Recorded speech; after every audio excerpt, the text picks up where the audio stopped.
Hi అండి, అందరూ బాగున్నారా? మీలో ఎంతమందికి డార్క్ వెబ్ గురించి తెలుసో కింద కమెంట్ సెక్షన్లో అయితే రాయండి. సో మనకు జీమెయిల్లో ఒక మంచి ఫ్యూచర్ అయితే ఉండేది. అదేంటంటే మనకు డార్క్ వెబ్లో మన డేటా ఏమైనా లీక్ అవుతుందని చెప్పి ఇది స్కాన్ చేసి మనకు రిపోర్ట్ అయితే ఇచ్చేదన్నమాట. సో దీనివల్ల యూజర్స్కి ఏంటంటే వాళ్ళ డేటా అంటే పర్సనల్ ఇన్ఫర్మేషన్, మొబైల్ నెంబర్ కావచ్చు, ఈమెయిల్ అడ్రస్ కావచ్చు, లేకుంటే అడ్రస్ నార్మల్ ఫిజికల్ అడ్రస్ కావచ్చు, ఇవి ఎక్కడైనా డార్క్ వెబ్లో లీక్ అవుతున్నాయని చెప్పి అప్పటికప్పుడు ఈ జీమెయిల్ అనేది ఆ ఇంటర్నల్ టూల్ ద్వారా అయితే స్కాన్ చేసేది అనమాట. సో దీనివల్ల యూజర్కి అయితే అలర్ట్స్ ఇచ్చేటివి. సో సంథింగ్ మన డేటా అనేది డార్క్ వెబ్ లో అవైలబుల్ ఉంది, సో మీరు వెంటనే పాస్వర్డ్ అయి మార్చుకోండి అని చెప్పి అలర్ట్స్ అయితే ఇచ్చేది. సో గూగుల్ అయితే అఫిషియల్ గా ఈ ఫ్యూచర్ ని అయితే డిస్కనెక్ట్ చేయబోతుంది. సో అసలు ఇది గూగుల్ ఎందుకు ఈ పని చేస్తుంది ఏంటనేది క్లియర్ గా అయితే వీడియో అయితే మాట్లాడుకుందాము. అసలు ఈ డార్క్ వెబ్ అంటే ఏంటి, dark web web monitoring tools ఎట్లా పనిచేస్తాయి అనేది ఒకసారి ఈ వీడియోలో ఊరికి క్లియర్ గా అయితే మాట్లాడుకుందాము. అదేవిధంగా గూగుల్ ఇంత మంచి టూల్ ని ఎందుకు డిస్కనెక్ట్ చేయాల్సి వచ్చింది, వీటి గురించి కూడా మనం మీరు డిస్కస్ చేసుకుందాం. సో గూగుల్ అయితే వాళ్ళ యూజర్స్ యొక్క సేఫ్టీని దృష్టిలో పెట్టుకొని ఎస్పెషల్లీ జీమెయిల్ యూజర్స్, సో మనం ఏదైనా డేటా ట్రాన్స్మిట్ చేసేది ఎక్కువగా మనకు మెయిల్స్ ద్వారా అవుతాయి కాబట్టి, సో ఎస్పెషల్లీ గూగుల్ ఏంటంటే జీమెయిల్ యూజ్ చేసే యూజర్స్ కోసం అయితే ఒక స్పెషల్ టూల్ అయితే బిల్డ్ చేసింది. సో ఈ టూల్ ఏం చేస్తుంది అంటే డార్క్ వెబ్ లోకి వెళ్ళి దాని లోపల యూజర్ సంబంధించిన ఏమైనా మెయిల్స్ లీక్ అవుతున్నాయా, లేకుంటే ఏదైనా పర్సనల్ ఇన్ఫర్మేషన్ అక్కడ డార్క్ వెబ్ లో లీక్ అవుతుందని చెప్పి ఈ డీటెయిల్స్ అన్ని గ్యాదర్ చేసి యూజర్ కి అయితే అలర్ట్స్ పంపించేది అనమాట. సో ఈ డేటా మెయిన్ గా ఏంటంటే మనము ఇంపార్టెంట్ ఇన్ఫర్మేషన్ ఏముంటదంటే డేట్ ఆఫ్ బర్త్, అదేవిధంగా మన పాస్వర్డ్స్, అదేవిధంగా ఫోన్ నెంబర్. సో ఈ మూడు కొంచెం ఇంపార్టెంట్ అండ్ సెక్యూర్ ఇన్ఫర్మేషన్ అనమాట. సో ఇవి లీక్ అయితే చాలా వాటికి అయితే మనకు ఇబ్బంది అవుతుంది. ఎందుకంటే మనం ఇప్పుడు ఏదన్నా పాస్వర్డ్ రీసెట్ చేసేటప్పుడు చాలా బ్యాంక్స్ అయితే date of birth first confirm చేసుకుంటాయి. సో అదేవిధంగా మన ఫోన్ నెంబరు, సో ఈ రెండు అయితే మనకు మెయిన్ ఇంపార్టెంట్. సో ఇట్లాంటి డేటా ఏమన్నా మనకు డార్క్ వెబ్ లో అవైలబిలిటీ ఉందా లేదా అనేది ఈ టూల్ అనేది స్కాన్ చేసి మనకు అలర్ట్స్ అయితే ఇచ్చేదన్నమాట. సో ఈ ఫీచర్ చాలా చాలా యూజ్ ఉండేది. ఈ గూగుల్ ఈ టూల్ ఎందుకు క్లోజ్ చేసింది, ఇంత మంచి ఫీచర్స్ ఆఫర్ చేసేటప్పుడు ఎందుకు క్లోజ్ చేయాల్సి వచ్చిందంటే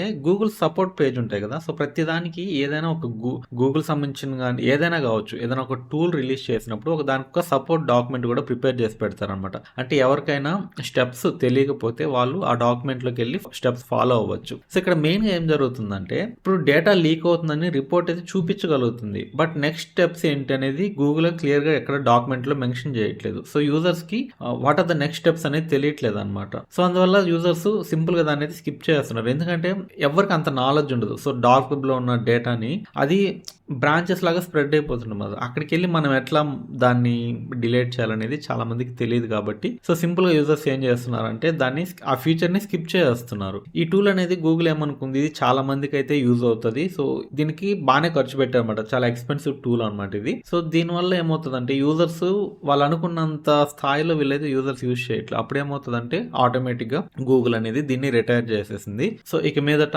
మన మెయిల్స్ ఏవి మనకు డార్క్ వెబ్ లో అయితే స్కాన్ చేసి మనకైతే రిపోర్ట్స్ అయితే రావు. ఇంకా గూగుల్ ఏం చెప్తుందంటే వీళ్ళు అఫిషియల్ గా జనవరి 15th నుంచి అయితే కంప్లీట్ గా స్కాన్స్ అయితే ఆపేశారు, బట్ ఫిబ్రవరి 15th నుంచి అయితే కంప్లీట్ గా ఈ ఫ్యూచర్ అయితే రిమూవ్ చేయబోతున్నారు మనకు జీమెయిల్ నుంచి.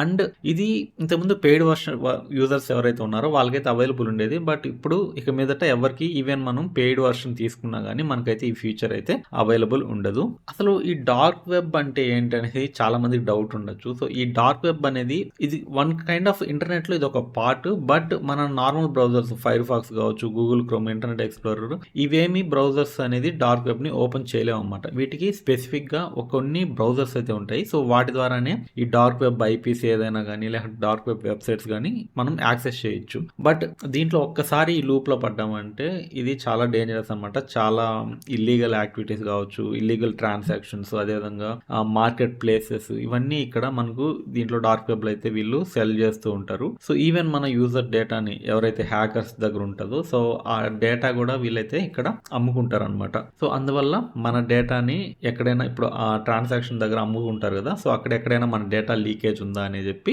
ఈ గూగుల్ టూల్ అనేది స్కాన్ చేసి చెప్పేది ఎక్కడైనా ఎక్స్పోజ్ అవుతుందా మన డేటా అని చెప్పి. బట్ ఇప్పుడు కంప్లీట్ గా దీన్ని అయితే రిమూవ్ చేసింది. సో జనరల్ గా డార్క్ వెబ్ గురించి ఆల్మోస్ట్ 90% ఇంటర్వ్యూ యూజర్ అయితే దాని జోలికి అయితే వెళ్ళరు, బట్ ఓన్లీ ఇల్లీగల్ యాక్టివిటీస్ ఎవరైతే చేస్తుంటారో, సో ఇల్లీగల్ ట్రాన్సాక్షన్స్ ఎవరికి కనబడకుండా పడకుండా చేయాలి అనుకున్న వాళ్ళు మాత్రమే ఈ డార్క్ వెబ్ని అయితే ఎక్కువగా యూజ్ చేస్తూ ఉంటారు. సో ఇంతకుముందు ఈ పాస్వర్డ్ సో మనకు గూగుల్ అలానే కాదు, ఎవరైనా ఇచ్చే మెయిన్ సజెషన్ ఏంటంటే, ఇప్పుడు జీమెయిల్ నాకు తెలిసి ఒక 70-80% మెంబర్స్ ఒక అకౌంట్కి ఏదైనా ఒక పాస్వర్డ్ ఉంటే ఆల్మోస్ట్ వాళ్ళు వాడే అమెజాన్ కావచ్చు, ఫ్లిప్కార్ట్ కావచ్చు, సో బ్యాంక్ అకౌంట్స్ పక్కన పెట్టండి, మేబీ వాళ్ళు ఎప్పటికప్పుడు చేంజ్ చేస్తుంటారు. బట్ రెగ్యులర్గా యూజ్ చేసే అకౌంట్స్కి సింగిల్ పాస్వర్డ్ అయితే పెట్టుకుంటారు అనమాట. సో ఇదైతే ఖచ్చితంగా అవాయిడ్ చేయండి. ఎందుకంటే ఇప్పుడు చెప్పినట్టు గూగుల్ వాళ్ళు చెప్పినట్లు ఆ డార్క్ వెబ్లో మనకు పాస్వర్డ్ కానీ ఎక్స్పోజ్ అయిందంటే వాళ్ళు ఓన్లీ జీమెయిల్ తాగరు. సో మల్టిపుల్ అకౌంట్స్ అమెజాన్ అన్నిట్లో అయితే ఆ పాస్వర్డ్ టెస్ట్ చేస్తారు అనమాట. సో వాళ్ళకి లక్ అనమాట. సో ఆ పాస్వర్డ్ మీరు సేమ్ పాస్వర్డ్ ఆ అకౌంట్స్ కూడా ఉందనుకోండి, మీకు ఆటోమేటిక్గా లాగిన్ యాక్సెస్ అనేది వాళ్ళకి వచ్చేస్తుంది. సో అక్కడి నుంచి వాళ్ళు ఇల్లీగల్గా ఏమైనా చేసుకోవచ్చు. సో అందువల్ల ఏం చేస్తారంటే ప్రతి అకౌంట్కి మీరు స్పెసిఫిక్గా ఒక యూనిక్ పాస్వర్డ్ అయితే పెట్టుకుంటారండి. సో అది మీ పర్సనల్ ఎక్కడైనా డైరీ కావచ్చు, ఏదైనా మీకు ఓన్లీ మీకు యాక్సెస్ ఉండే ప్లేస్లో అయితే దాన్ని ఉంచుకొని, అంటే మర్చిపోకుండా ఉండడానికి. అంటే మీ చాలా ఇప్పుడు వందల కొద్ది అకౌంట్లు అయితే మనం ఓపెన్ చేస్తూ ఉంటాము. సో అన్నిట్లో అయితే గుర్తుపెట్టుకోవాలంటే కుదరదు. సో అందువల్ల ఏదన్నా మీ పర్సనల్ డైరీ కావచ్చు అట్లాంటి వాటిల్లో ఓన్లీ మీకు యాక్సెస్ ఉన్న దగ్గర అయితే ఈ పాస్వర్డ్స్ అయితే స్టోర్ చేసి పెట్టుకోండి. సో అది ఒక మంచి సలహా అన్నమాట నేను ఇచ్చేది. పాస్వర్డ్స్ అయితే అన్ని అకౌంట్స్ కి అయితే సేమ్ పెట్టద్దు. సో ఫైనల్ గా అది గూగుల్ అయితే ఈ డార్క్ వెబ్ స్కానింగ్ అయితే ఇంక మీద ఆపేస్తుంది. సో మీరు ఎవరైనా డేటా అనేది డార్క్ వెబ్ లో ఉన్నా కానీ ఇక మీద ఎటువంటి నోటిఫికేషన్స్ అయితే మీకు గూగుల్ నుంచి ఆ జీమెయిల్ నుంచి అయితే రావు. సో అది ఫ్రెండ్స్ ఈ వీడియో గురించి. సో ఒక ఇన్ఫర్మేటివ్ వీడియో చేద్దామని చెప్పి ఈ వీడియో చేస్తున్నాను. వీడియో ఎట్లా అనిపించింది కింద కమెంట్ సెక్షన్ లో రాయండి. అదేవిధంగా ఛానల్ అయితే సబ్స్క్రైబ్ చేసుకోండి. నెక్స్ట్ ఇంట్రెస్టింగ్ వీడియోతో మళ్ళీ మీ ముందుకు వస్తూ ఉంటాను. అంతవరకు సెలవు. This is Mahesh signing off. By by.